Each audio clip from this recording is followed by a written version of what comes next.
మెరుకోబా pyramid, Sripada Shri Vallabha pyramid కూడా మనం అందరము క్లాప్స్ చేయగలగాలి.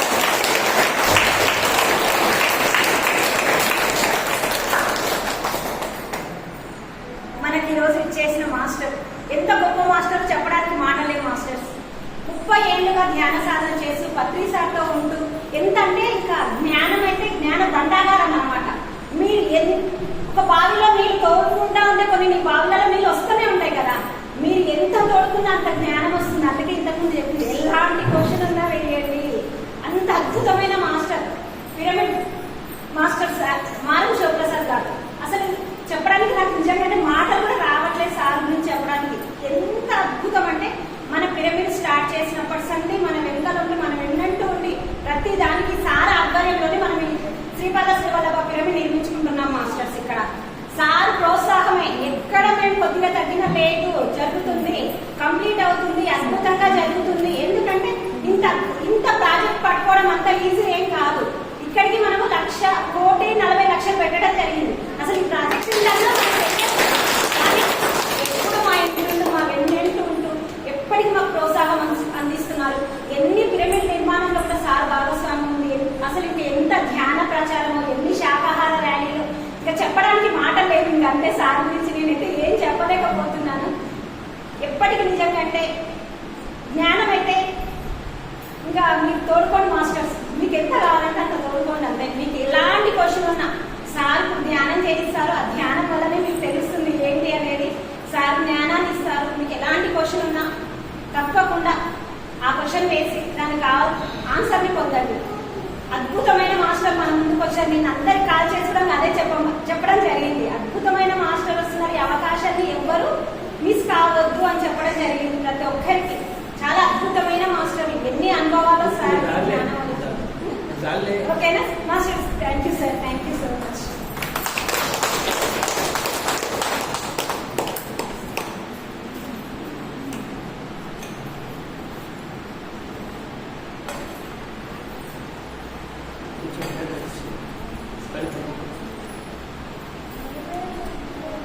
మేము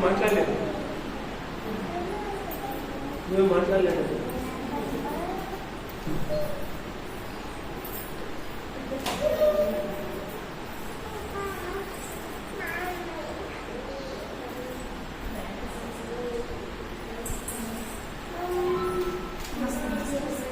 నా పేరు సుప్రజంత్. నేను 2007లో ధ్యానం జరిగింది. నేను ధ్యానంలోకి వచ్చిన కొత్తలోనే క్లాసు వినడం జరిగింది. కలవరలో జరిగింది ఆ క్లాసు. నేను ఎలా ఉండేదాన్నంటే ధ్యానంలోకి వచ్చిన కొత్తలో నేను క్లాస్కి వెళ్తే క్లాస్కి వెళ్ళేదానికంటే కూడా ఇంటికాడ వాళ్ళు ఏమంటారో ఈరోజు క్లాస్కి వచ్చాను, వాళ్ళు ఏమంటారో ఇంటికి వెళ్తే. అయితే నేను క్లాస్ కలవరలో జరిగింది. మా అమ్మ అప్పుడే బస్ నుంచి కిందికి దిగుతూ కొంచెం కాలు వెనికిందాము. అంటే వెంటనట్లు అనిపించింది అంతే, కానీ ఏమీ కావాలి, హ్యాపీగా ఉంది, బాగుంది. అయితే నేను మా ఆయనకు చెప్పి నేను మా అమ్మ కొద్దిగా కాలేదు ఉంటున్నట్టయినా పోతున్నాను. నేను పోయిందైతే మారం సార్ క్లాస్కి. మా అమ్మని చూడడానికి అయితే కాదు, సార్ క్లాస్ కోసమే పోయాను. అక్కడికి వెళ్ళిన తర్వాత క్లాస్లో కూర్చున్న తర్వాత సార్ క్లాస్ చెప్తూ ఉన్నప్పుడు నా మనసులో ఏముంది అంటే, ఇప్పుడు నేను వచ్చాను కానీ మా ఆయన కూడా గ్రూప్లో ఉన్నాడు కదా, వాట్సాప్ గ్రూప్లో, మరి క్లాస్ విన్నాడు నువ్వు క్లాస్కే పోయినావు కదా, నువ్వు అసలు మీ అమ్మకి ఏం కాలేదు కదా అని నన్ను ఏమని అంటాడో ఏమో, ఇంటికి పోతే ఏ మాటలు వస్తాయో ఏమో, ఇలాంటి ఆలోచనలన్నీ నా లోపల అలా తిరుగుతూ ఉన్నప్పుడు సార్ ఉండి ఏమన్నాడు అంటే, సడన్గా నన్ను చూసి, సుప్రజ మేడం ఈడ ఉంది కానీ తన ఆలోచనలన్నీ వాళ్ళ అత్త ఏమంటుందో వాళ్ళ ఆయన ఏమంటుందో అవన్నీ ఆలోచనలన్నీ తిరుగుతున్నాయి అనుకోండి. అప్పుడు ఏమైతుంది సుప్రజ మేడం నేను చెప్పే క్లాస్ ఆమె ఏమి విన్నది ఊరికి ఉంది, శరీరం మాత్రమే ఉంది, ఆమె ఆలోచనస్ అన్ని ఆమె మనసు అంతా కూడా ఎక్కడో ఉంది. అప్పుడు క్లాస్ వింటుందా ఆమె అని షాక్. నేను ఒక్క నిమిషం నా లోపల ఎక్కడో అనుకుంటున్నాను, కానీ ఆయన వేడిగా చెప్పడము నేను షాక్ అయిపోయినా. ఓ కరెక్టే, ఆమె ఇంకొకటి అనుకోవచ్చు కదా. ఆమె ఎలా అనుకోవాలి అంటే, నేను ఇంటికి వెళ్తే మా ఆయన హ్యాపీగా నన్ను స్వాగతిస్తాడు. ఎంత హ్యాపీగా అంటే, ఏమే క్లాస్ బాగా జరిగిందా ఈరోజు అని అడగాలి. అలా అనుకోవాలి సుప్రజ మేడం. మన థాట్స్ అన్ని కూడా అలా ఉండాలి. మన ఆలోచన తరంగాలన్నీ కూడా అక్కడికి వెళ్తుంటాయి. జనార్దన్ మా సార్కి వెళ్తుంటాయి. అందుకే మనం మన ఆలోచనలు మన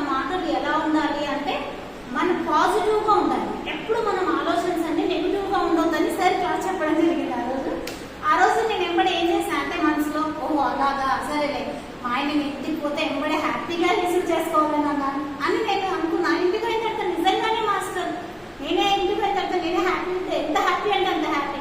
క్లాస్ బాగా జరిగింది కదా, నువ్వు క్లాస్కే పోయినావు కదా, మీ అమ్మకి ఏం కాలే కదా అని అడిగింది. ఆయన ఎంతో సంతోషం అని ఏమలేదు. ఇంకంటే ఒకటే మాట ఎనఫ్ అంతే. అంటే మన ఆలోచన తరంగాలన్నీ కూడా ఎప్పుడు వెళ్ళాల్సిన అవసరం లేదు. క్లాస్ వింటుంటే సార్ ఏదైతే చెప్తున్నాడో ఫోకస్ అండ్ కాన్సన్ట్రేషన్ గా ఇక్కడే ముందు విందాం. Thank you.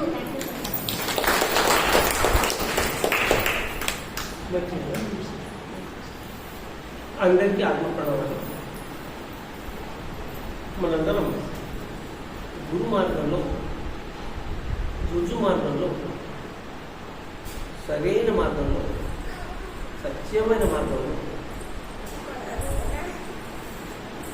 మార్గం సరైనప్పుడు, మార్గం సరైనప్పుడు, బోధించేవారు అందుకు తగినవారు అయినప్పుడు, వినేవారు సజ్జనులైనప్పుడు, ఆ వాతావరణం అంతా ఒక సత్యకాంతితో, కాంతి ధారాలతో దాన్ని లైట్ వేవ్స్ అంటారు. లైట్ చెప్పండి ఒకసారి. లైట్ వేవ్స్ చెప్పండి. చెప్పండి మళ్ళీ చెప్పండి. కాంతి ధార. కాంతి ఆ దివ్య ప్రకాశం దాని స్థాయికి తగినట్లుగా 100 అడుగులు, 1000 అడుగులు, 10,000 అడుగులు, 1,00,000 అడుగులు ఆ ప్రదేశంలో ఉన్నటువంటి ఎనర్జీ లెవెల్. అలాగే వాయువేగం,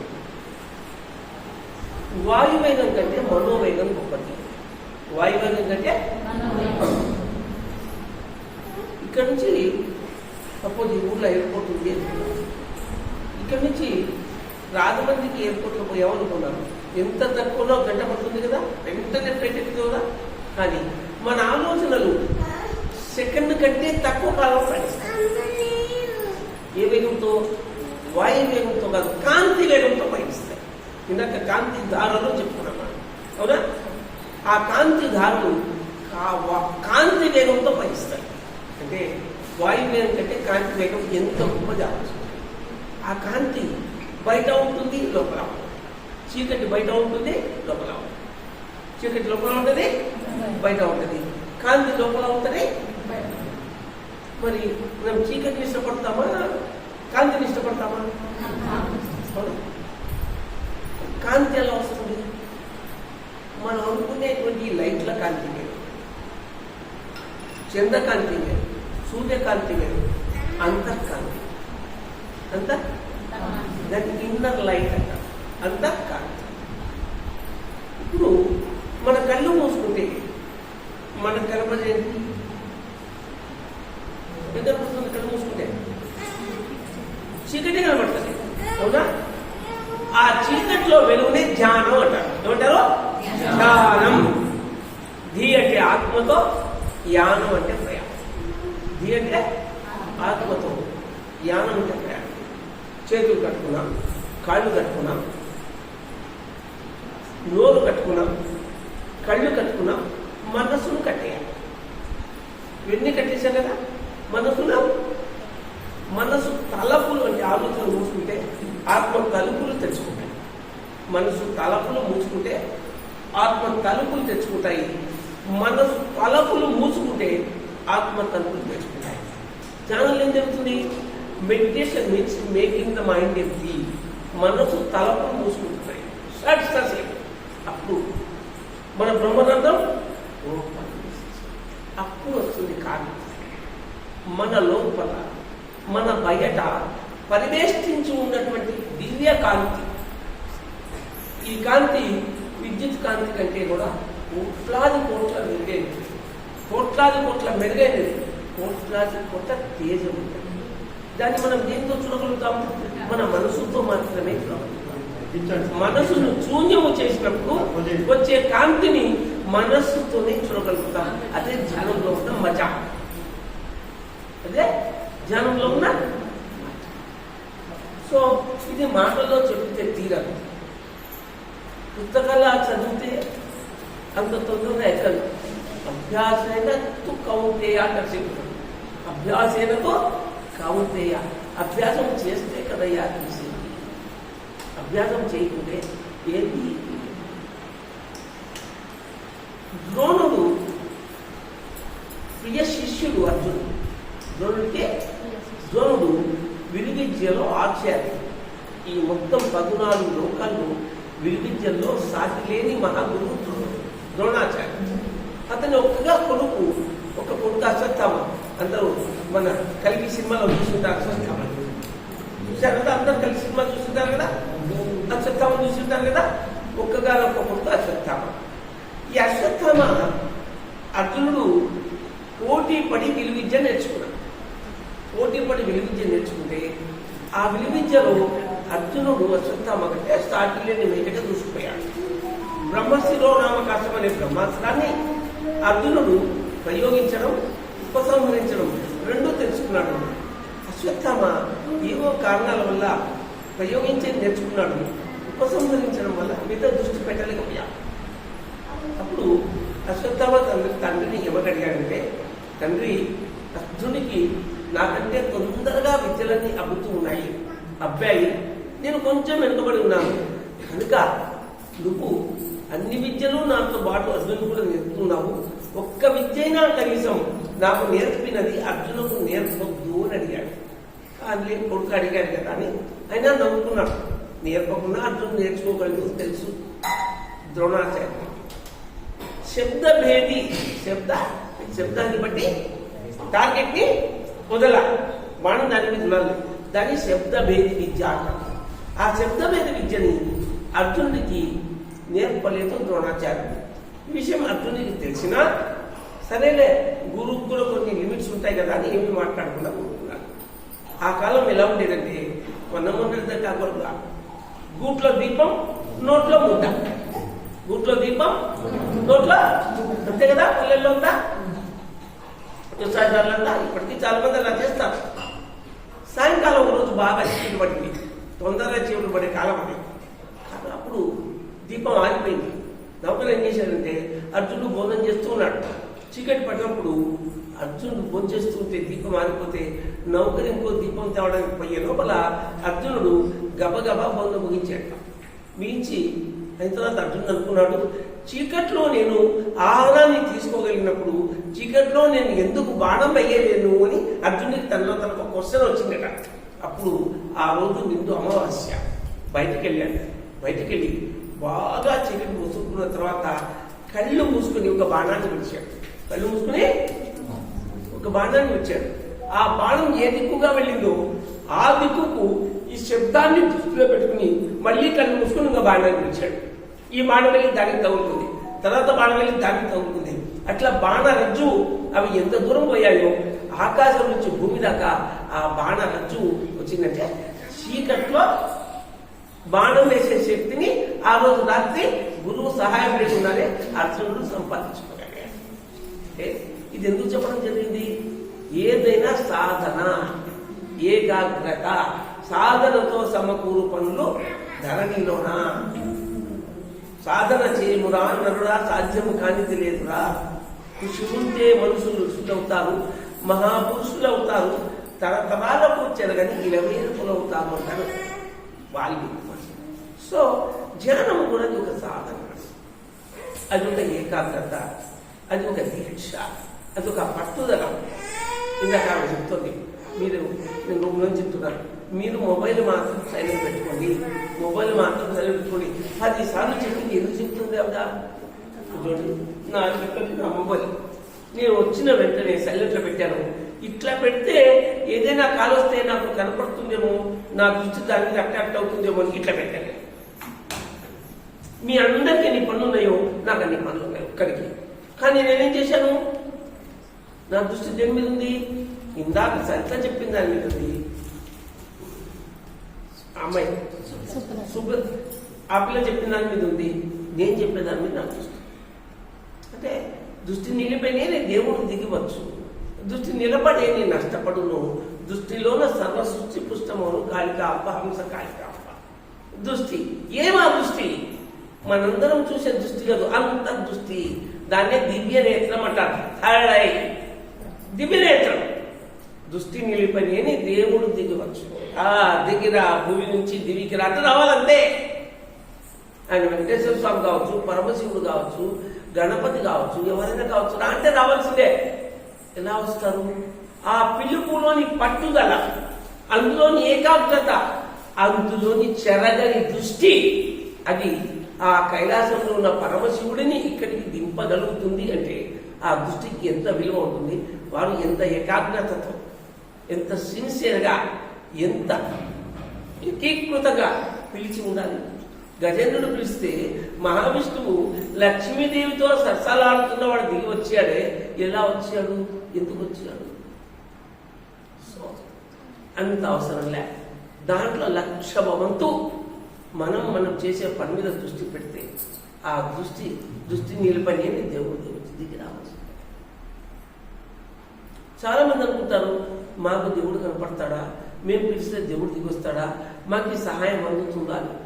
ఇక్కడ నిజం చెప్పాలంటే ఒక అమాయకుడికి, ఒక మామూలు వ్యక్తికి పలికినట్లుగా దేవుడు గొప్ప వాళ్ళకి పలకడం తెలియనమాట. ఎందుకు? వాళ్ళ మీద దృష్టి ఉంటుంది వాళ్ళకి. ఒక గొప్పవాడు ఎలా సాధించుకుంటాడు, ఒక మామూలు వ్యక్తి సాధించుకోవడం కష్టం. అందుకు వాళ్ళ మీద దృష్టి పెడతాడు. కనుక మనకు సహాయం అందదు అంటేది మన మూర్ఖత్వం మాత్రమే.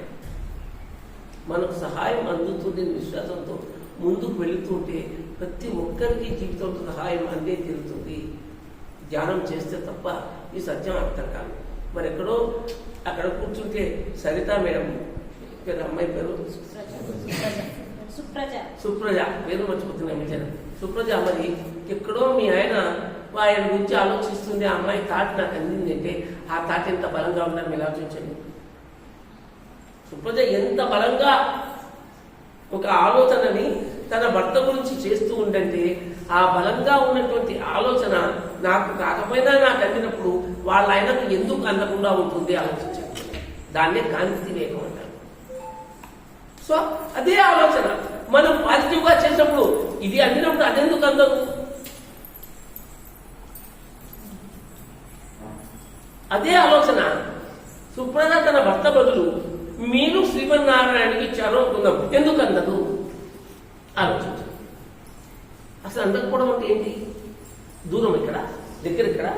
ఇక్కడ దూరం దగ్గరలు ఏమున్నాయి? అసలు ఏమైనా ఉన్నాయా? దూరాలు దగ్గరలు ప్రయాణ సాధనాలకు ఉన్నాయి. మనసుకు దూరాలు లేవు, మనసు దూరాలు లేవు, దగ్గరలు లేవు. మనసు అంతా కామన్ గా ఒకటే పద్ధతిలో ఉంటుంది. ఒకటే మనసు శరీరాన్ని ఆడిస్తుంటే బుద్ధి మనసు నడుస్తుంది. బుద్ధి దేన్ని నడుస్తుంది? చిన్న చెప్తున్నాను, చెప్పలేనా? ఇంకా చిన్ననే మనసు నడుస్తుంది. చెప్పలేరా? నేను మైక్ లేకుండా ఎంతమంది చెప్తున్నాను కదా. శరీరాన్ని మనసు ఆడిస్తుంది, మనసు బుద్ధి ఆడిస్తుంది, బుద్ధిని చిత్తం ఆడిస్తుంది. బుద్ధి ఆడుతుంది. ఈ చిత్తం స్థిరంగా ఉంటుంది ఒకసారి, చంచలంగా ఉంటుంది ఒకసారి. లక్ష్మీదేవికి చంచల అని పేరు. ఏం పేరు? అంటే చంచల అంటే అర్థమైంది, ఒక చోట నిలబడు, ఒక చోట. ధనలక్ష్మిని అదుపులోన పెట్టిన వాడే ధనవంతుడు, గుణవంతుడు, బలవంతుడు రా. లక్ష్మీదేవి ఎక్కడ పెట్టుకోవాలి? ఎక్కడ పెట్టుకోవాలి?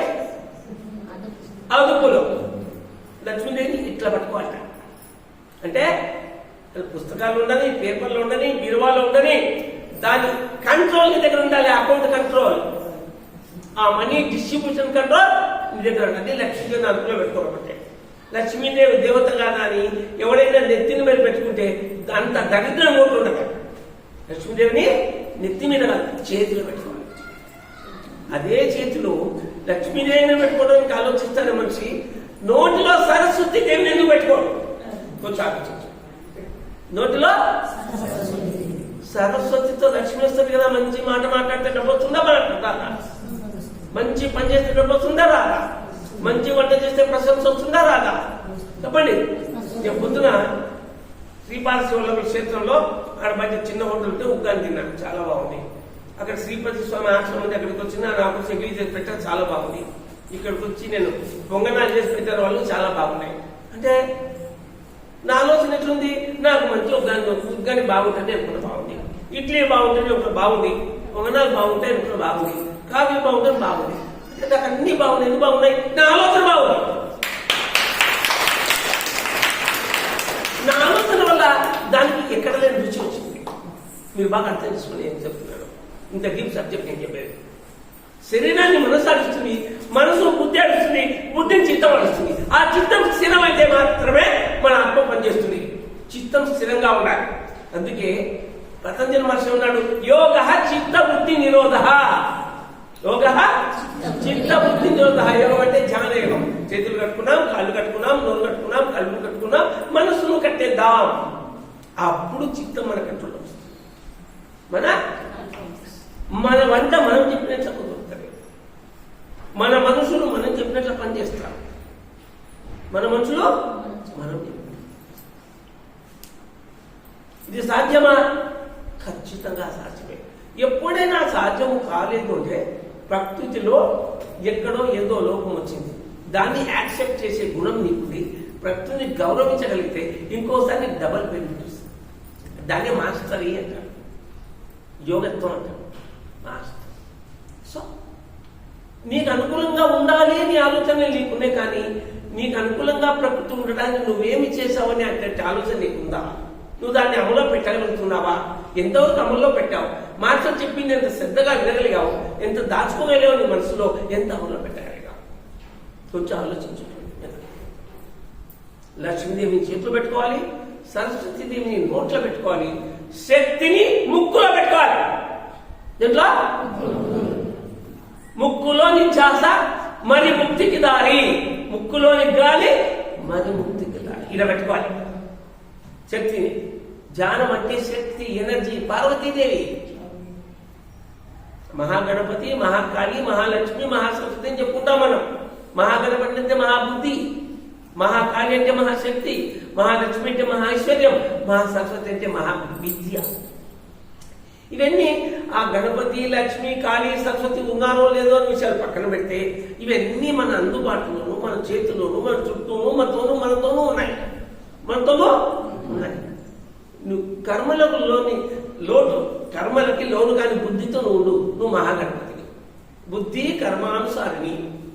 అటువంటి కర్మలకు బుద్ధి లోను కాకుండా ఒకవేళ కర్మలకు లోనైనా కూడా దాన్ని నిభాయించుకోవాల్సి శక్తి ఉన్నప్పుడు నువ్వే మహాగణపతి. చక్కగా రోజు 1 గంట పొద్దున 1 గంట సాయంకాలం ధ్యానం చేస్తే నువ్వు మహాకాళి. చక్కగా నీ దగ్గర డబ్బుకు ఫైనాన్షియల్ డిసిప్లిన్ ఉంటే, ఆర్థిక క్రమశిక్షణ ఉంటే నువ్వు మహాలక్ష్మి. నీ మాట చక్కగా ఉంటే నువ్వు మహాసరస్వతి. అన్నీ నువ్వే, ఎవరు బయట వాళ్ళే లేవు. నీకు దరిద్రం ఎక్కడుంది? నోట్లో ఉంది దరిద్రం. ఇక్కడుంది సంపద. ఎక్కడుంది? నోట్లోనే ఉంది. దరిద్రం నోట్లోనే ఉంది, సంపద నోట్లోనే ఉంది. వేదవ్యాసులు ఏం చెప్తారంటే వాక్కు అగ్నిముఖం. ఏం చెప్పండి? నేను చదివిన రోజు నేను గంట గజ వణికిపోయాను ఆ మాటకి. వాక్కు అగ్నిముఖం. వాక్కు అగ్నిముఖం ఏంటి? వాక్కు సరస్వతి ముఖం కదా. వాక్కును అగ్నిముఖం అంటున్నాడని మామూలు వ్యక్తి మాట్లాడలేదే. వేదవ్యాసుడు వేదాన్ని వివరించిన వాడు, క్రోడీకరించిన వాడు, అష్టాదశ పురాణాలు రాసిన వాడు. వాక్కు అగ్నిముఖం. ఎలా అగ్నిముఖమైంది వాక్కు? అగ్ని ఏం చేస్తుంది? యజ్ఞం చేసుకోవడానికి ఉపయోగపడుతుంది. అవునా? అగ్నితో మనం ఒకటి యజ్ఞం చేసుకోవచ్చు, అగ్నితో మనం వంట చేసుకోవచ్చు, నీళ్లు కాచుకోవచ్చు. యజ్ఞం చేసుకోవచ్చు, వంట చేసుకోవచ్చు, నీళ్లు కాచుకోవచ్చు, కొంపలు తగలబెట్టచ్చు, మనుషులను తగలబెట్టచ్చు, అడవులను తగలబెట్టచ్చు, డబ్బును తగలబెట్టచ్చు, ఆత్మను తగలబెట్టచ్చు. అంటే ఈ అగ్ని అనేది కాన్స్టెంట్. దాన్ని అగ్ని ప్రమాదం జరిగితే తప్ప మిగతా అన్ని సందర్భాల్లో మనం ఎలా ఉపయోగించుకుంటే అగ్ని ఎలా ఉపయోగపడుతుంది. అలాగే మన మాట మనం ఎలా ఉపయోగించుకుంటే మనం అలా ఉపయోగపడుతుంది. కనుక వాక్కు అగ్నిముఖం.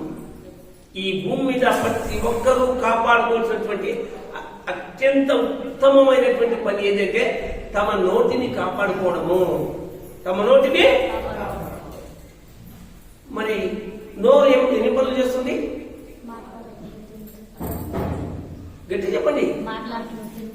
తింటుంది. రెండే పనులే కదా, ఒకటి మాట్లాడుతుంది, రెండో అయితే ఈ మాట్లాడడానికి తినడానికి చాలా సంబంధం ఉంది.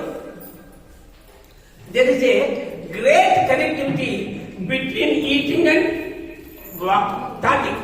బిట్వీన్ ఈటింగ్ అండ్ టాకింగ్ చాలా గొప్ప కనెక్షన్ ఉంది. జీసస్ చెప్తారు, what goes into your mouth there is no consideration, what comes from your mouth that is only consideration. నీ నోట్లోకి ఏం పోతుందో ఎవరికి కాబట్టదు. నువ్వు ఏమైనా తినిచావు, నేనేమైనా తినిచావు, ఎవరికి కాబట్టదు. కానీ నీ నోట్లోంచి ఏమొస్తుంది, నా నోట్లోంచి ఏమొస్తుంది, నీ చుట్టూ ఉన్న సమాజాన్ని, సంఘాన్ని, నీ కుటుంబాన్ని, నీ వ్యాపారాన్ని, నీ ఉద్యోగాన్ని, నీ వ్యవసాయాన్ని, రాజకీయాన్ని, నీ అధికారాన్ని ప్రభావితం చేస్తాయా చేయవా? సో అయితే ఈ నోట్లోకి ఏమవుతుంది, ఎవరికి కాబట్టదు. ఈ నోట్లోంచి ఏమవుతుంది, అది మాత్రమే ప్రజలకు కావాలి.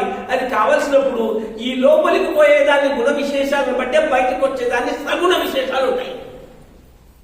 లోపలికి పోయేదాన్ని ఆహార గుణ విశేషాలు బట్టి బయటకు వచ్చేటువంటి వాక్కు యొక్క సగుణ దుర్గుణ విశేషాలు ఉంటాయి. సగుణ విశేషాలు, దుర్గుణ విశేషాలు. చక్కటి సాత్వికారం ఆహారం లోపలికి పోతే సగుణ విశేషాలు బయటకు వస్తాయి, మాంసాహారం బయటకు పోతే దుర్గుణ విశేషాలు బయటకు వస్తాయి. కనుక ఇవన్నీ ఒకదానికి ఒకటి కనెక్షన్. ఈ కనెక్షన్ మనం ఉదయం లేచినప్పటి నుంచి రాత్రి దాకా చక్కగా మాట్లాడాలి, చక్కగా పని చేయాలి, చక్కగా ఆలోచించాలి. వీటన్నిటికీ ఏకైక పరిష్కారం ధ్యానం ఒక్కటే రాజమార్గము, ధ్యానం ఒక్కటే రాజయోగము. అందుకే ధ్యానం చేసేవారే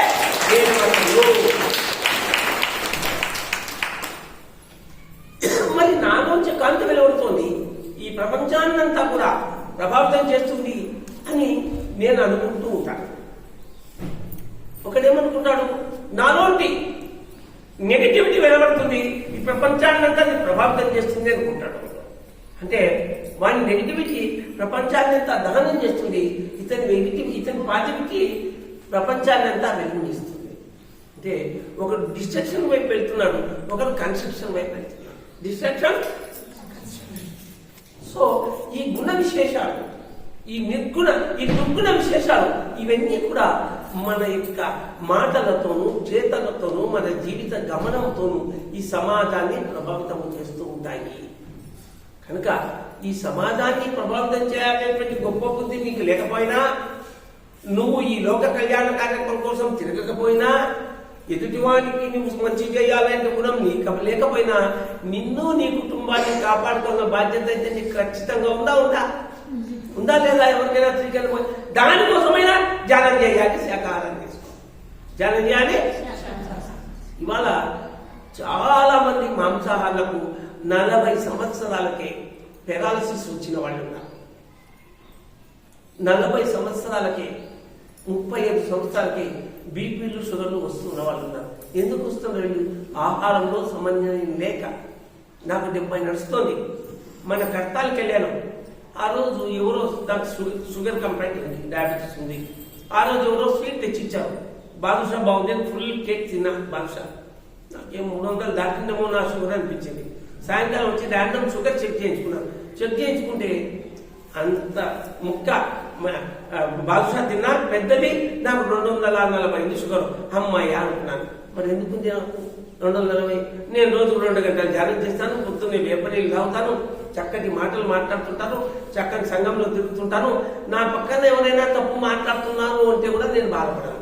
నేను శ్మశానంలో ఉన్నా అంటే కూడా నేను బాధపడను. చాలా మంది శ్మశానానికి వెళ్ళి భయపడతాను.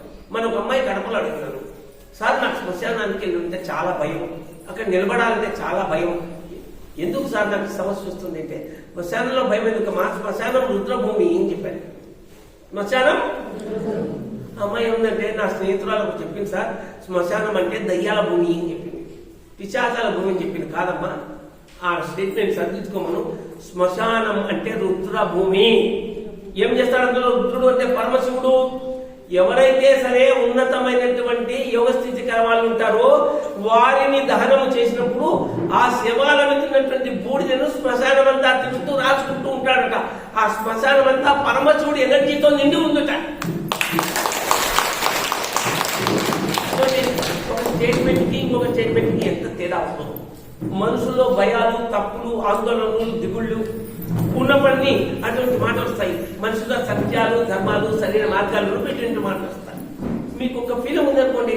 ఇప్పుడు నేను చెప్పిన ఒక మాట విన్నాను, శ్మశానం ఉంటుంది, అక్కడ పరమశివుడి ఎనర్జీ ఉంటుందంటే మీకు ఎవరికైనా మళ్ళీ శ్మశానం భయం అవుతుందా? అవుతుందా? ఇక్కడ పరమశివుడు ఉంటాడు. మమ్మల్ని చేస్తాయి దయ్యాలు, పిచ్చాటాలు. మమ్మల్ని ఏం చేస్తాయి? పరమశివుడు ఉన్న చోట దయ్యాలు, పిచ్చాటాలు ఉంటాయా? అసలు ఇట్లా ఆలోచన రావాలి. అంటే మన ఆలోచన పద్ధతి మనం మార్చుకుంటే తప్ప మన జీవితంలో మీరు ధ్యానం చేస్తారా, చేయరా? ధ్యానము చేయకున్నా పర్వాలేదు, మీరు మాంసాహారం తినకండి, శాకాహారం తీసుకోండి. ధ్యానం చేయకున్నా పర్వాలేదు చెప్పాం. మీరు ఎవరైనా సరే ధ్యానం అనేది పర్వాలేదు, కానీ శాకాహారాన్ని మాత్రం మానద్దు. ఎందుకని? ఆ వాక్కు యొక్క శక్తి అంతటే. నువ్వు శాకాహారమే మానలేదు అంటే ధ్యానాన్ని మానతావు, మానవు. అందుకనే అది చెప్పాడు ఆయన, ధ్యానం మానవని కాదు. అంటే ఆ యొక్క ఆహారానికి ఉన్న విలువ ఎంతటిది. అసలు ఒక పిరమిడ్ మాస్టర్ దగ్గరికి దయ్యాలు వస్తాయా? వస్తాయి. ఏం చేస్తాయి? తెలుసుకుందామా విషయాన్ని? తెలుసుకుందామా?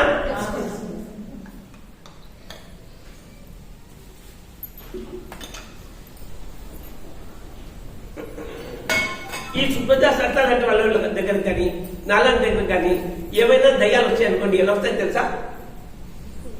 ఇట్లా. ఎందుకు వస్తాయి తెలుసా? సహాయం అడగడానికి.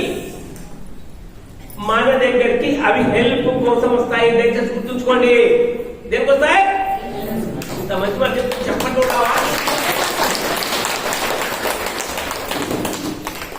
ఎందుకు హెల్ప్? అవి భూమి పరిధిలో ఉండి పైకి పోలేక ఇబ్బంది పడుతుంటాయి. వాటికి మనలాంటి వాళ్ళు, నేను నాలాంటి వాళ్ళు అంటలే, మనలాంటి వాళ్ళు అంటే ధ్యానం చేసేవాళ్ళు, జ్ఞానం పొందేవాళ్ళు సహాయం చేయగలరు.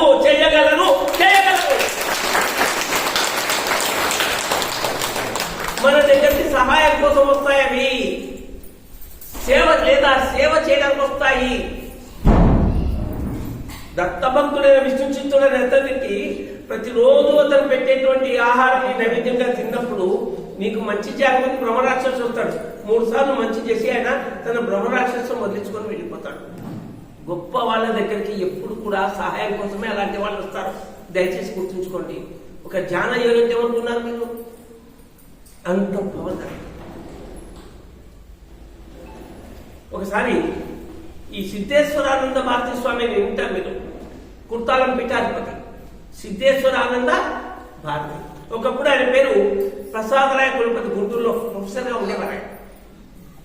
ఆయనకు గత జన్మలో ఒరిస్సాలో ఒక అరణ్యంలో ఉన్న గుడికి పూజారట. ఆ జన్మలో ఆయన దేవతచే ప్రతిష్ఠింపజేసుకుని ఒక ఆలయానికి పూజారికి ఉండేవాట. అది 18 చేతులు ఉన్నటువంటి ఖాళీ గృహం. ఒకరోజు అర్ధరాత్రి ఒరిస్సా పూర్వపు అడుగు గాలిలో తెలుసుకుంటూ ఆయన ఇంటి ముందు నిలబడింది. అక్కడ చిన్న దేవాలయం కట్టించి ఇక్కడ ప్రతిష్ఠ చేశాడు. ఆ తర్వాత ఆయన కుర్తాలం పీఠాధిపతి అయ్యాడు. ఆయన గుంటూరులో ఉన్నప్పుడు ఒకసారి అమెరికాకి వెళ్ళాడు. ఆ సమయంలో ఆ గుంటూరు జిల్లాలో ఒక ప్రాంతంలో ఒక పెద్ద స్వామీజీ ఉన్నాడు.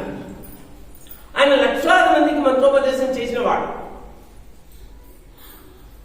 నిష్కామ కర్మయోగి. స్త్రీలని తేలిపార చూసేవాడు కాదు, ఎవరిని ముట్టుకొనిచ్చేవాడు కాదు, చాలా గొప్పవాడు. ఆయన దగ్గరికి ఒక 30-40 సంవత్సరాల చక్కటి అపురూప సౌందర్య యువతి ఆమెకున్న పర్సనల్ ప్రాబ్లమ్స్ ఏమో చెప్పుకోవడానికి ఆయన దగ్గరకు వచ్చేదట. ఆయన ఒక శిష్యుడు మాత్రమే ఉన్నప్పుడు ఆయన దూరం నుంచే సేవ చేస్తూ ఆ ఆశయం అంతా ఊడుస్తూ ఫలాలు తెచ్చిపెడుతూ ఆయనకి ఏదైనా ఇంకేమైనా వస్తువులు వాళ్ళు తెచ్చిపెడుతూ ఆయనకు అభిమానాన్ని చూడబోద్ది. ఎప్పుడో 10 రోజులకు వచ్చారో 15 రోజులకు వచ్చారో ప్రతి ఒక్కసారి దూరం నుంచే ఆయన దూరం నుంచి నమస్కరించి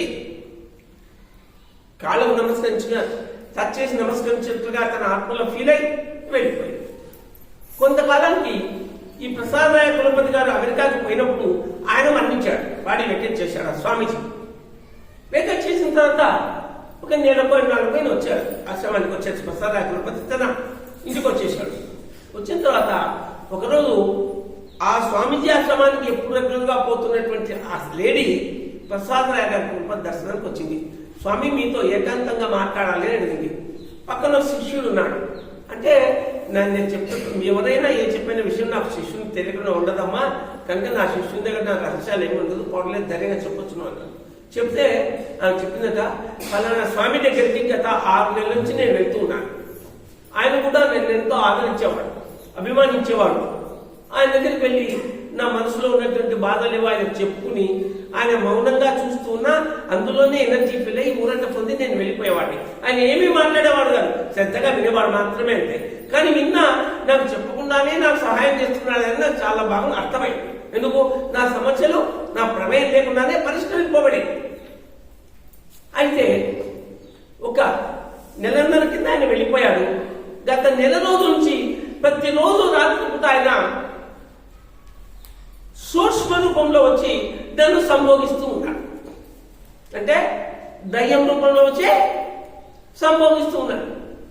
ఈ నరకాన్ని నా భర్తకు చెప్పుకోవడానికి నాకు ధైర్యం చాలలేదు, ఇంకెవరికి చెప్పుకోవడానికి దాగదనే భయం ఉంది. మీకోసం 20 రోజుల నుంచి ఎదురు చూస్తున్నాను స్వామి. దీనికి ఈ నరకాన్ని నేను భరించలేకుండా ఉన్నాను. సరిగ్గా చికిత్సమయ్యా, నేను నా ముఖంలో ఆకర్షణంతా తరిగిపోయింది, నా శరీరంలో 10 కిలోల బరువు తగ్గింది, అన్నం తినబుద్ధి కావడం లేదు, నిద్ర రావడం లేదు. ఈ ఘోర నరకం నుంచి నన్ను తప్పించండి అని ఘోర సాష్టాంగపడి ఏడిస్తే ఆయన ఏమన్నాడంటే, అమ్మా నాకు ఒక 1 వారం రోజులు టైం, ఇవాళ ఆదివారం కదా, మళ్ళీ ఆదివారం రా నా దగ్గరికి, మళ్ళీ అది కూడా నా శిష్యుడు నంబర్ తీసుకో, ఫోన్ చేసి రా, నేను వద్దంటే రావద్దు, 2 వారాల తర్వాత రా అని చెప్పి వెళ్ళిపోయింది ఆవిడ. ఆ తర్వాత ఈయన ఏకాంతంగా ధ్యానంలో కూర్చుని ఆ ఆత్మని పిలిచాడు. ఆ ఆత్మని పిలిచి, ఈయన స్నేహితుడు కదా, జీవించున్నప్పుడు, ఏమి స్వామి మీరు ఇలా చేశారు, మీకు ఇది తగునా, ఇలా చేయవచ్చునా, మీ వల్ల ఒక కుటుంబ స్త్రీ తన జీవితాన్ని నాశనం చేసుకుంటే మరి మీకు ఇప్పుడే ఆత్మరూపంలో ఉన్నారు, భూమి పరిధి దాటని ఆత్మ అంటారు. ఏమంటారు దాన్ని? భూమి పరిధి దాటని ఆత్మ. Earthbound soul, earthbound soul, భూమి పరిధి దాటని ఆత్మ అంటారు. ఇప్పుడు భూమి పరిధి దాటకుండా ఉన్నారు. 100 సంవత్సరాలు ఉండే బదులు 1000 సంవత్సరాలు 10,000 సంవత్సరాలు ఉండాల్సి వస్తుంది మీరు భూమి పరిధిలో. అటు భూమికి ఆకాశానికి కాకుండా ఇది మీకు ఘోరమైన నరకం. ఆమెకే అనుకుంటున్నాను, మీకు అంతకంటే ఎక్కువ నరకం ఇది అంటే ఇప్పుడు ఆ స్వామి చెప్పాడంట. ఆత్మ చెప్తుంది, నిజమే స్వామి మీరు చెప్పేది, మీరు నాకు ఇతమే చెప్తున్నారు. నేను జీవించి ఉన్నప్పుడు నాకున్న కాషాయానికి, పరిమితమైనటువంటి రూల్స్ కి, రెగ్యులేషన్స్ కి, ఆ అపురూపమైనటువంటి స్త్రీ నా దగ్గరికి వచ్చినా కూడా నేను బాహ్యంగా ఎక్కడా ఏ ఫీలింగ్ కనపరచకుండా ఉన్నాను. కానీ నా లోపల మాత్రం నాకు ఆమె పట్ల అనురాగం పెరుగుతూ వచ్చింది. ఆమె వచ్చినప్పుడంతా పిచ్చి పట్టేది నాకు. ఆ విధంగా ఉండి మరణించిన తర్వాత ఒక్కసారి ఈ ఆత్మకు పట్టపగ్గాలు లేకుండా ఆత్మకున్న శక్తితో సూక్ష్మ రూపం ధరించి ఆమెతో కలవడం జరుగుతుంది స్వామి. జరుగుతుంది ఇది. నా మనసు నా కంట్రోల్లో లేకపోవడం వల్ల కలిగిన ప్రమాదం ఇది. చిత్త చాంచల్యం ఉంటుంది దీన్ని. చిత్త అంటే నేను మీకు సహాయం చేస్తాను, నేను మీకు లిఫ్ట్ ఇస్తాను, మీకు హెల్ప్ చేస్తాను, కానీ దీనికి నా శక్తి చాలా ఖర్చు అవుతుంది, అయినా నేను చేస్తాను మీకోసం. మిమ్మల్ని భూమి పట్టి దాటించే బాధ్యత నాది. అక్కడికి వెళ్ళి ఒక మాస్టర్ సహాయం తీసుకుని ధ్యాన మార్గంలో ఉండి మిమ్మల్ని మీరు ఉద్ధరించుకుని మీ పుణ్యాత్మ దగ్గరికి వెళ్ళే బాధ్యత మీది అని చెప్పి ఆయనకి లిఫ్ట్ ఇచ్చి భూమి పట్టి దాటించి ఆయన ఈ భూమి నుంచి వెళ్ళేటువంటి దుష్కర్మంతా తొలగించి ఆయన పైకి పంపించిన ఆ స్త్రీకి ఇక నుంచి నీకేం బాధ ఉండదమ్మా, 3 రోజులు వచ్చాడు అతనంటే రాలేదు అంటే అసలు శాశ్వతంగా రాదని చెప్పాడు. ఎందుకు చెప్పాను దీన్ని నేను? అటువంటి ఆత్మలకి మనము సహాయం చేయగలము. ఆ కెపాసిటీ మనకుంది. That is the principal master. ధ్యానం అంటే ఎంత గొప్పది దయచేసి అర్థం చేసుకోండి. ధ్యానం అంటే మనలో పరివేష్టించి ఉన్నటువంటి కాంతి దిశలా దశలా వ్యాపించే శక్తి. ఒకరి కాంతి కిలోమీటర్ వ్యాపిస్తుంది, ఒకరి కాంతి 1,00,000 కిలోమీటర్లు కూడా వ్యాపిస్తుంది. దాన్నే ఆరా అంటారు, దివ్య ప్రకాశం. ప్రతి మనిషి చుట్టూ ఎంతో కొంత దివ్య ప్రకాశం. ఆరా దేవుళ్ళ ఫోటోలు చుట్టూ చూస్తాను, అందరూ చూస్తాం కదా. క్యాలెండర్లో దేవుడి ఫోటో చుట్టూ ఉంటుంది కాంతి. అటువంటి కాంతి ప్రతి ఒక్కరి చుట్టూ ఇంతో కొంతో ఎంతో ఉంటుంది. ఎవరెవరి ఎనర్జీ లెవెల్ బట్టి ఆ కాంతి ఇలా విస్తరిస్తుంది. సో జీవితం అంటే అంతులేని పోరాటం కాదు, ఆరాటం కాదు. జీవితంగా సాగనిస్తూ ఉన్నప్పుడు జీవితంలో వచ్చేటువంటి ఒడుదుడుకులను మనం ఈ మార్గంలో సుస్థిరత వల్ల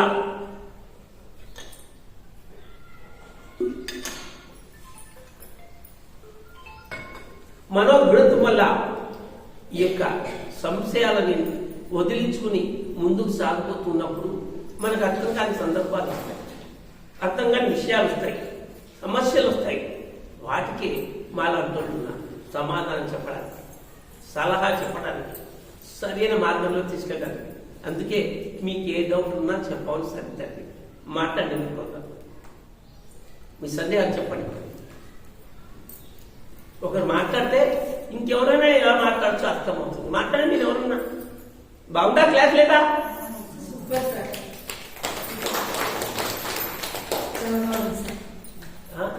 చాలా బాగుంది. బుద్ధి మనసుకు కొన్ని ఎగ్జాంపుల్స్ బుద్ధి మనసు అన్నారు కదా, కొన్ని ఎగ్జాంపుల్స్ ఇస్తాం. బుద్ధి మనసు కూర్చో. బుద్ధి మనసు, body mind intellect soul. Body mind intellect soul. శరీరము, మనసు, బుద్ధి, ఆత్మ. అయితే మనసుకు బుద్ధికి మధ్య ఉంటుంది. దాని పేరు చిత్తం. ఉందా చెప్పుకున్నాం. చిత్తం. ఈ మనసు చిత్తముతో కలిస్తే చంచలమవుతుంది. బుద్ధితో కలిపితే జ్ఞానం. బుద్ధితో కలిపితే మరి బుద్ధి జ్ఞానం రెండు కలిపితే ఆత్మజ్ఞానం. సో మనిషి తన యొక్క మనసుని బుద్ధిలో మిళితం చేసి చిత్తం వైపు మరలించకుండా జ్ఞానంతో ఏకీకృతమై ముందుకు సాగుతూ ఉంటే అది ఆత్మజ్ఞానానికి దారితీస్తుంది. కనుక బుద్ధి ప్లస్ జ్ఞానము, దాన్ని విజ్ఞానము అంటారు. విజ్ఞానం అంటే విశేషమైన జ్ఞానం. బుద్ధి లేని జ్ఞానం కొన్నిసార్లు రాణించదు. జ్ఞానము లేని బుద్ధి కొన్నిసార్లు రాణించదు. బుద్ధి లేని జ్ఞానము కొన్నిసార్లు రాణించదు. జ్ఞానం లేని బుద్ధి కొన్నిసార్లు రాణించదు. ఇందాక ఒక మాట చెప్పుకున్నాం మనం, బుద్ధి కర్మానుసారిణి. బుద్ధి ధర్మరాజు బుద్ధి చిత్తముతో కలిసి చంచలమై శ్రీకృష్ణుని గుర్తు చేసుకోకుండా 2 సార్లు యుద్ధంలో ఓడిపోయి ధర్మరాజు బుద్ధి కర్మలలోనే చెప్పుకున్నాడు. అదే బుద్ధి ద్రౌపదీదేవి శ్రీకృష్ణుని తలుచుకుని తాను ఆ జ్ఞానంతో తాను బయటపడింది కదా. మరి ఆపత్కాలంలో ధర్మరాజుకు ఎందుకు శ్రీకృష్ణుడు గుర్తు రాలేదు ఆలోచించండి. బుద్ధి జ్ఞానాన్ని కోల్పోయి చిత్తంతో మిళితమైనది సర్వనాశం. సో ఈ మనసు అనేది చంచలమైనది బుద్ధితో కలిసాలన్నా, వివేకమైన జ్ఞానముతో కొలిసిన బుద్ధితో కలిసాలని ఆ సందర్భాన్ని బట్టి నిర్ణయించుకునేటువంటి ఒక ఎనర్జీ లెవెల్ మనకుండా. జ్ఞానమో ఎందుకు గుర్తు చేసింది? ఎనర్జీ లెవెల్ సరిగా ఉన్నప్పుడు అది జ్ఞానం వైపు ముగ్గుతుంది, సరిగా లేనప్పుడు చిత్తం వైపు ముగ్గుతుంది. బుద్ధి జ్ఞానం అంతా చెప్పేది. బుద్ధి అనేది మన ఎనర్జీ లెవెల్, మన ఇంటలెక్ట్ స్టేట్, మన మేధస్సు ఎనర్జీ వల్ల ఏమవుతుంది? ఆ బుద్ధి జ్ఞానం వల్ల పెరుగుతుంది, లేదంటే చిత్తం వైపు అవుతుంది. దుర్యోధనుడు సూక్ష్మ రూపంతో శ్రీకృష్ణుడు పిలిపించుకుంటాడు దుర్యోధనుడిని. ఎప్పుడు? రేపు కదా రాయబారం సభలో అన్నప్పుడు ముందు రోజు రాత్రి విదురుడి ఇంట్లో ఆతిథ్యం తీసుకుంటాడు శ్రీకృష్ణుడు. ఆతిథ్యం తీసుకుని విదురుడు, కుంతి భార్య, అబ్బాయి, విదురుడి భార్య నిద్రపోయిన తర్వాత ఆయన డీప్ స్టేట్ లో మెడిటేషన్ లోకి వెళ్ళి దుర్యోధను పిలుస్తాడు. ఎలా? దుర్యోధన సూక్ష్మ శరీరాన్ని ఆహ్వానిస్తాడు. ఎవరు? శ్రీకృష్ణుడు. అప్పుడు దుర్యోధన సూక్ష్మ శరీరం వస్తుంది. సూక్ష్మ శరీరం ఎప్పుడు ఆత్మతో కూడి ఉంటుంది.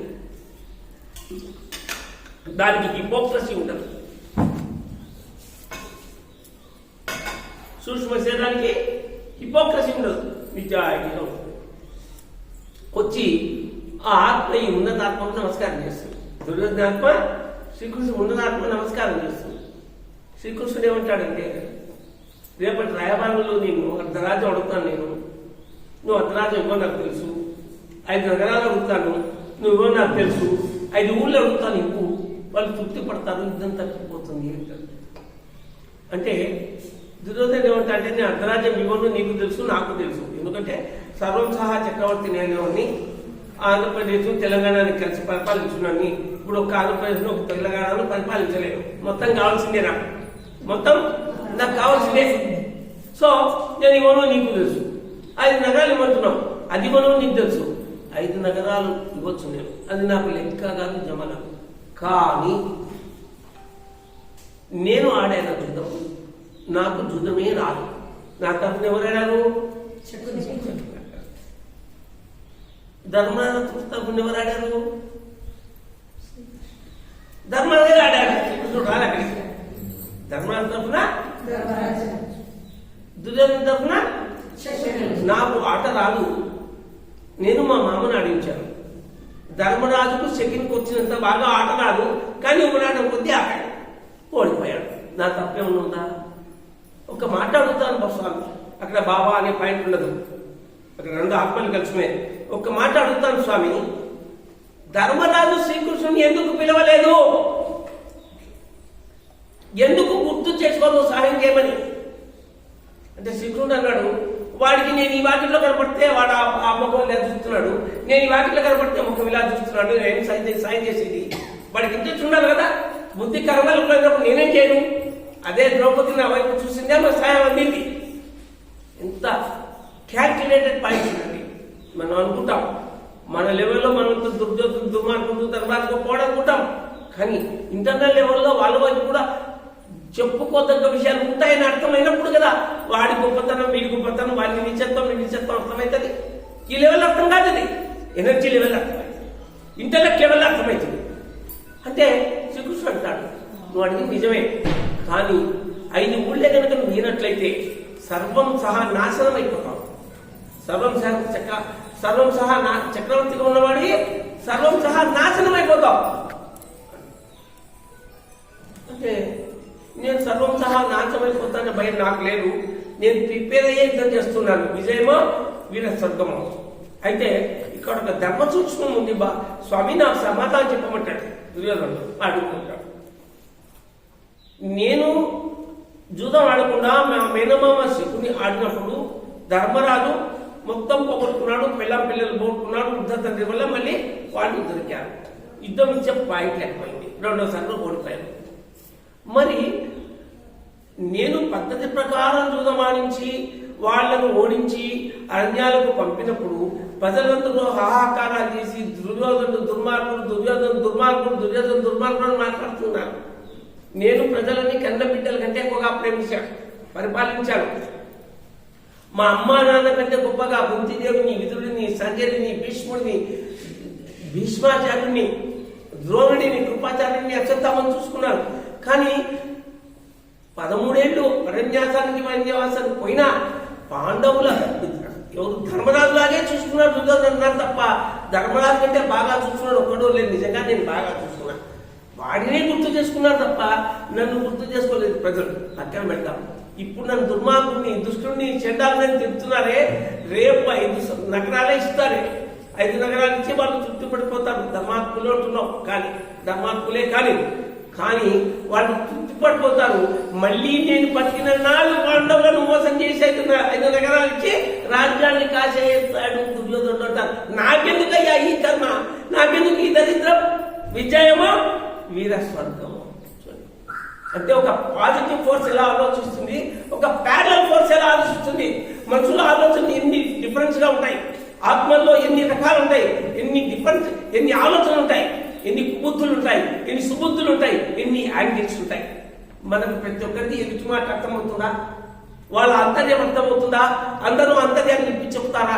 వీటన్నిటినీ మనకు అవసరం లేకుండా మన నోరు కంట్రోల్లో ఉన్నప్పుడు ఎదుటివాడు ఎలాంటి వాడైనా మనకేమీ నష్టం లేదు కాక లేదు.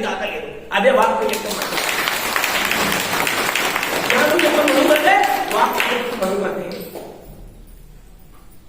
మన మార్గాపూర్లో ఒక రిజిస్ట్రేషన్ ఉంటే వెళ్ళాను నేను. డాక్యుమెంట్ రైటర్ ఉన్నాడు. మా ఇంట్లో తిరిగి ఆ లోపలికి వచ్చి సబ్ రిజిస్టర్ ఆఫీస్కి వచ్చి ఆ డిపార్ట్మెంట్ ఈ డిపార్ట్మెంట్ రిజిస్టర్ చేసే లోపల గంటన్నర అవుతుంది. వాళ్ళు ఏమైనా రుసరుసలాడుతున్నారు, ఎగురుతున్నారు, కోపడుతున్నారు డిపార్ట్మెంట్లో వాళ్ళు. ఇతను ఏమీ మాట్లాడరు. లోపల ఒక జంతా కిల్లి వేసుకున్నాడు. నోరు మాట్లాడకుండా, నోరు తెరవకుండా మౌనంగా ఉన్నాడు, పనిచేస్తున్నాడు. నాకు ఇంత సతాయిస్తారు అనుకున్నాను. ఇంత 5 నిమిషాలు పనిచేసి పెట్టారే, ఇంత సులభంగా పనిచేసి పెట్టారు, ఎందుకు? మౌనం. కారణం ఏంటంటే ఒక ఆర్డినరీ మ్యాన్ ఏమి మాట్లాడకుండా వాళ్ళు ఏమంటున్నారు, గట్టి కుప్పడుతున్నారు, పని చేసి పెడతారు. గట్టి 3 డిపార్ట్మెంట్లలో అది జరిగింది. అంటే పని జరగడానికి మాట కాదు కారణం మౌనము. మౌనమే నీ భాష ఓ మూగ మనసా. మనసు ముగదైపోవాలంటే ముగదైపోవాలి. మనసు ముగది కావాలంటే ధ్యానం ఒక్కటే రాజమార్గము, ధ్యానం ఒక్కటే రాజయోగము. ఊరికే ఉదయం నుంచి రాత్రి దాకా మన గంటలు వినడం కాదు, దాన్ని ఎంత ఆచరించాము, how much we implemented it. అది బుద్ధికి జ్ఞానానికి ఉన్నటువంటి కనెక్షన్ తేడా. ఓకే, నెక్స్ట్ మనసుకు శరీరానికి సంబంధం. ఓకే, బాగుంది, మంచి క్వశ్చన్, చెప్పండి. శరీరం అనేది తల్లిదండ్రుల ద్వారా మనకు వచ్చిన ఒక వరం. మనం వచ్చేసాం. శరీరంలో మన ఉపాధి అంటాం. మనం ఏమంటాం? దాన్ని ఆత్మ అంటాం. శరీరాన్ని ఆశ్రయించేది మన ప్రాణం ఉంది. ఆ ప్రాణం జీవంతో ముడిపడింది. ఆ జీవమే ఆత్మ, జీవాత్మ అంటాం. ఎందుకంటే మనిషి జీవించి ఉన్నప్పుడు దాన్ని జీవాత్మ అంటాం, మనిషి వెళ్ళిపోయినప్పుడు దాన్ని ఆత్మ అంటాం. అంతే కదా? సో ఈ జీవాత్మ, ఈ జీవాత్మ దేనితో ఉంది? శ్వాస ఉంటే మనిషి శివం, శ్వాస లేకుంటే మనిషి శవం. అవునా? సో ఈ శరీరానికి ముందుకి ఎంతకాలం ఉంది చెప్పండి? ఎప్పటి వరకు ఉంది? అంటే ఈ శరీరంలో నువ్వు ఉన్నావు అంటే అర్థం నీకు ప్రాణం ఉంది అని. ఎంతనా? అంతే కదా? ప్రాణం ఉంది అనుకున్నావు. ప్రాణం ఉంటే నువ్వు ఉంటావు.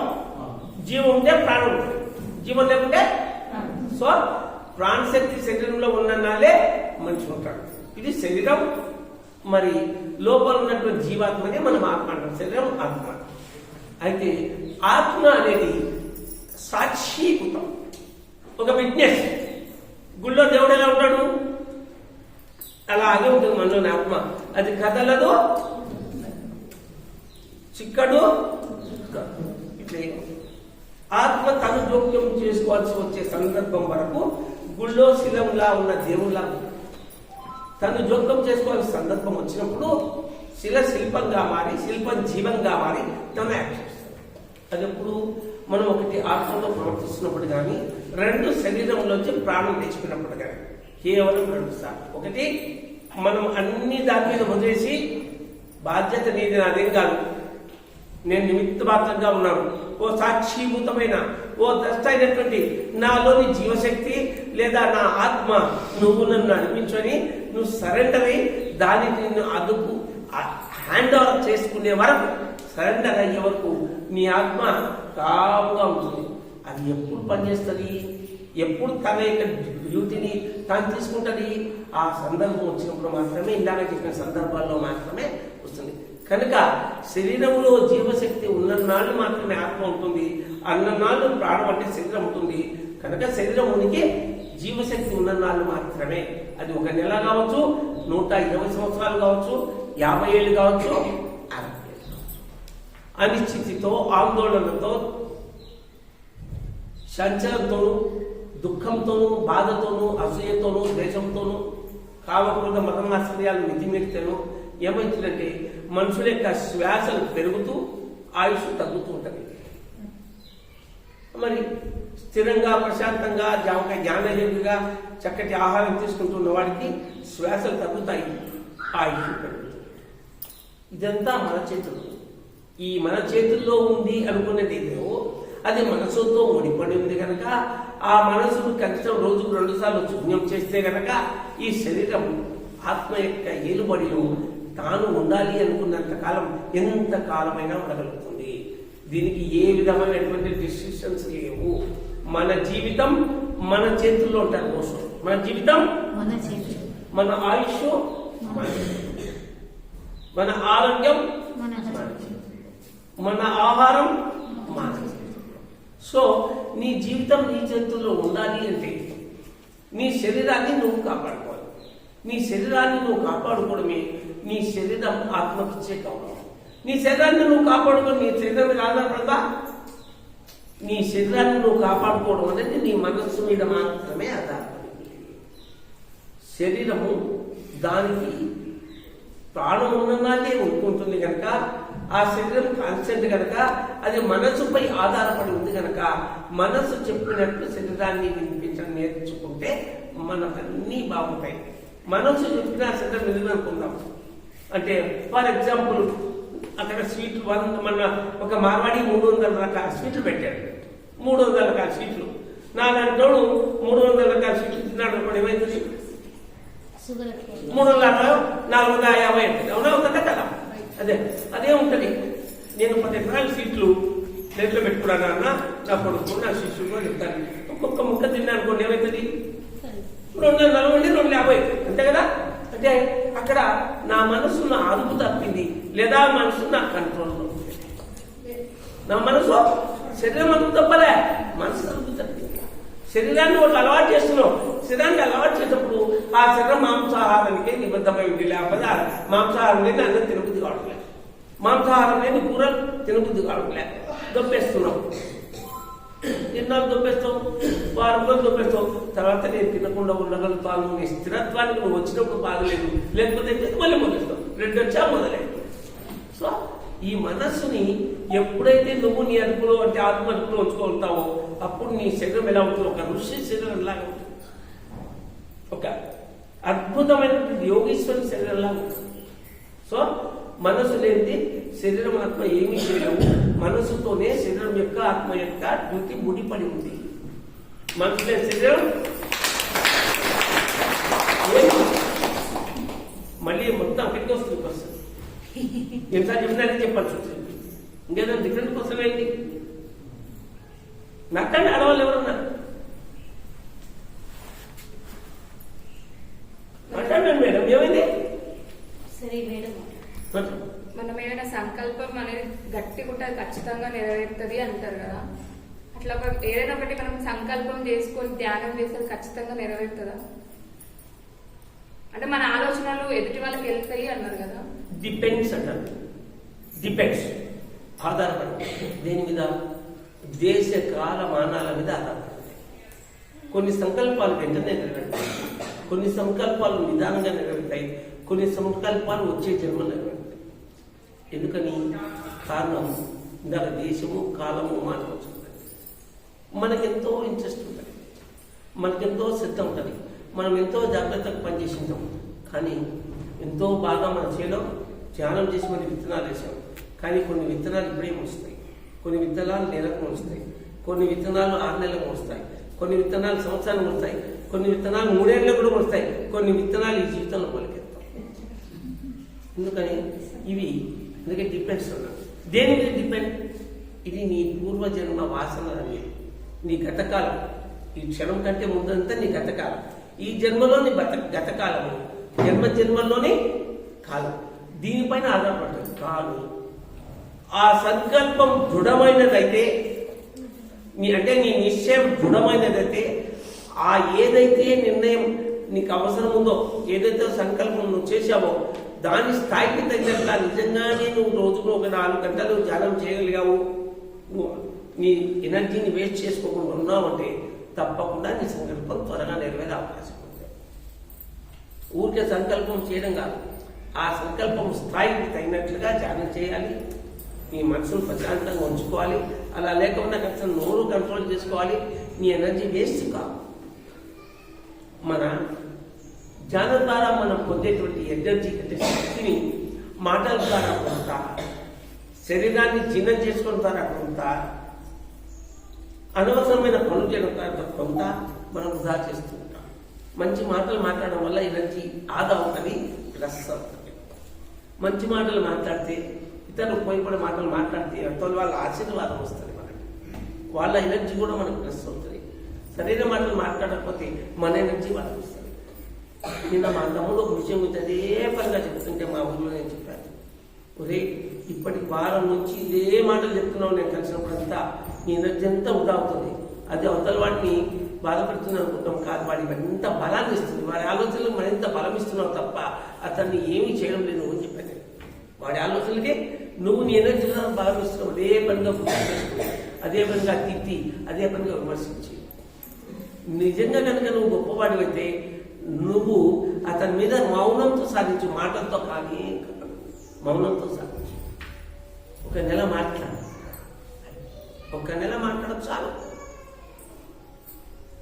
సో మనం ఏమనుకుంటూ ఉంటామంటే మన జిల అంటాం, మన తృష్ణ అంటాం, మనకున్నట్టు కసి అంటాం, కోపం అంటాం.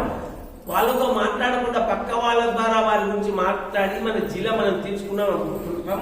కానీ అది నీలో ఉన్న ఎనర్జీని నాశనం చేస్తుంది, నీకు అర్థమే కాదు. ఒకసారి ఇదే మాట పత్రికతో చెప్పాను 2004 20 ఏళ్ల కింద. అంటే ఆ వ్యక్తి నీ శరీరంలో ఉన్న పుండ్ల మీద చీము నెత్తులు నాకుతున్నాడయ్యా, శుభ్రం చేస్తున్నాడు చేయని అంటే తన నోటుతో నీ మీద ఉన్న దుష్కర్మల్ని అతను క్లీన్ చేస్తున్నాడు. ఏం అర్థమైంది నీకు అన్నాడు పత్రిక. చూడండి, ఆలోచించండి, గురువు ఏం చెప్తున్నాడు. ఈ రోజు నేను మర్చిపోలేదు ఆ మాటని. మనం ఎవరైనా మనం అంటున్నారంటే మన దుష్కర్మలను వాళ్ళు నాకుతూ ఉన్నారు, తన నాలికతో నాకుతున్నారు. ఊరికే కాదు, నాలికతో నాకుతే ఏమవుతుంది, లోపలిపోతుంది, అదేమవుతుంది పుండు అవుతుంది, ఆ పుండం అయితే ప్రాణం అవుతుంది, అది క్యాన్సర్ అయితే అది చాప్ అవుతుంది. మనకు అవసరం ఆమెని ఆలోచించింది.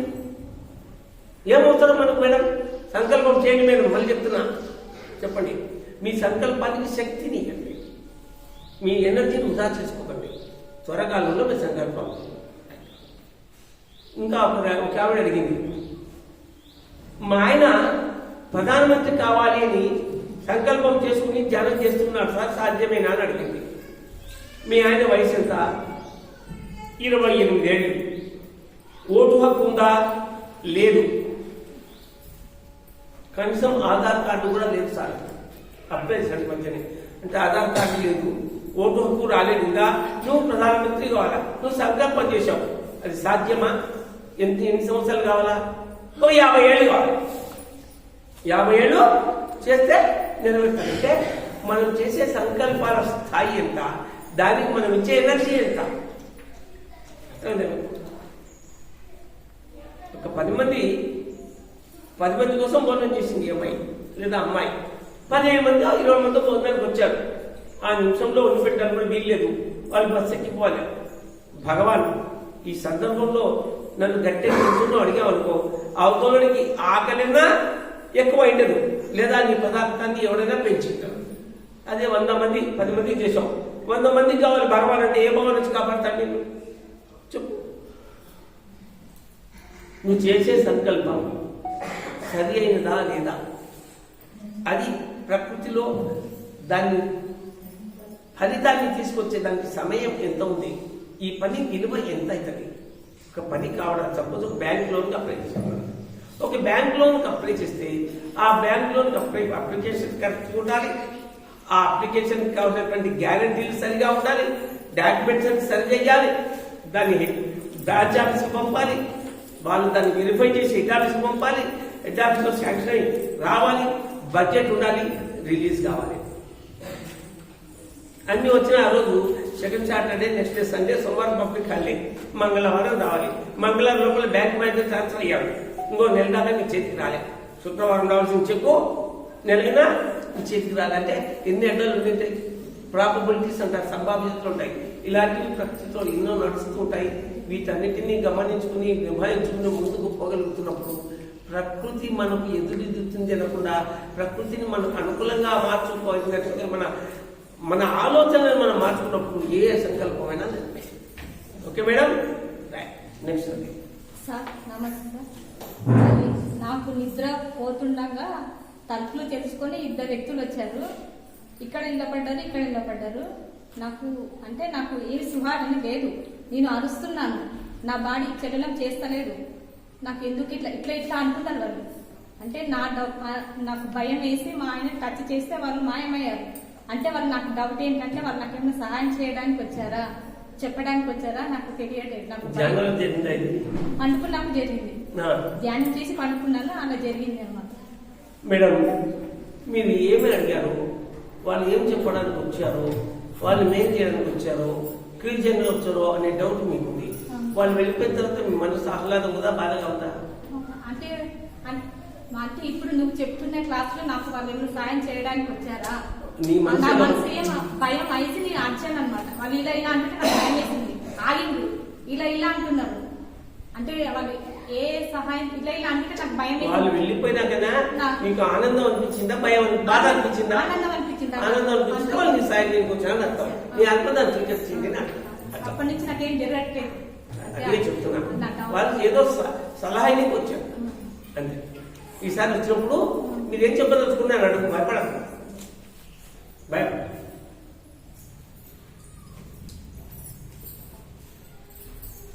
ఇది మీద ఎంతో వచ్చింది, బ్యాలెన్స్ అవుతుంది, ఫండ్స్ ఏం కావాలని నేను చెప్తున్నాను తప్ప.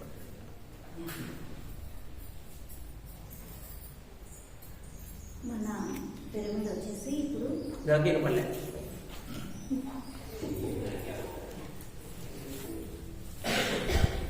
ఇంకొక 15 లక్షలు మనకు అవసరం ఉంది.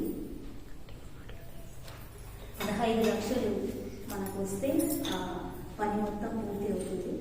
అంటే 10 లక్షలు పనికి అవసరం ఉంది, 5 లక్షలు ఈ పిరమిడ్ ఓపెనింగ్కి అవసరం ఉంది. అంతే సార్. మాస్టర్స్ ఇప్పటివరకు 1,40,00,000 ప్రాజెక్ట్ అన్నాం కదా, 1,20,00,000 దాకా మేము ఇవ్వగలిగాము. ఇంకొక 20 లక్షల దాకా మాకు అవసరం ఉంది. ఏంటంటే ఇంకా గార్డెనింగ్ ఉంది, పైన కలరింగ్, ఇంకా మేము పిరమిడ్ కన్స్ట్రక్షన్ కూడా ఇంకా అమౌంట్ ఇవ్వాల్సి ఉంది అనమాట తనకు కూడా. ఇంకా ఎక్స్ట్రా వర్క్స్ అని కూడా తనతోనే చేయిస్తున్నాం, దానికి అమౌంట్ అవసరం ఉంది. ఓపెనింగ్ 5 లక్షలు కూడా ఇప్పుడు మనకు తెలుసు ఎలా ఉంటుందో, ఈ రేట్స్ ఎలా ఉన్నాయో. ఇంచుమించు 7 to 8 lakhs అనుకున్నాం. ఎందుకో మా మేడం ఈరోజు బయటకి చెప్పలేకపోతుంది, ఎందుకో నాకు అర్థం కాలేదు. అందుకే నేను మళ్ళీ మా ఇంటికి తీసుకొని చెప్తున్నాను. ఇంకొక 20 lakhs అయితే పూర్తిగా ఇంకా ఇక్కడ వర్క్ అంతా కంప్లీట్ అవుతుంది అనమాట, టోటల్లీ వర్క్ కంప్లీట్ కావడానికి. ఓపెనింగ్ డబ్బులు ఓపెనింగ్ అయిపోయినాక వస్తాయి, లేదు ఇప్పుడు తొందరలేదు. దానికి గార్డెన్ సంవత్సరం అంతా చేసుకోవచ్చు, కానీ పిరమిడ్ కంప్లీట్ చేయడానికి అత్యంతగా 10 లక్షలు కావాలి.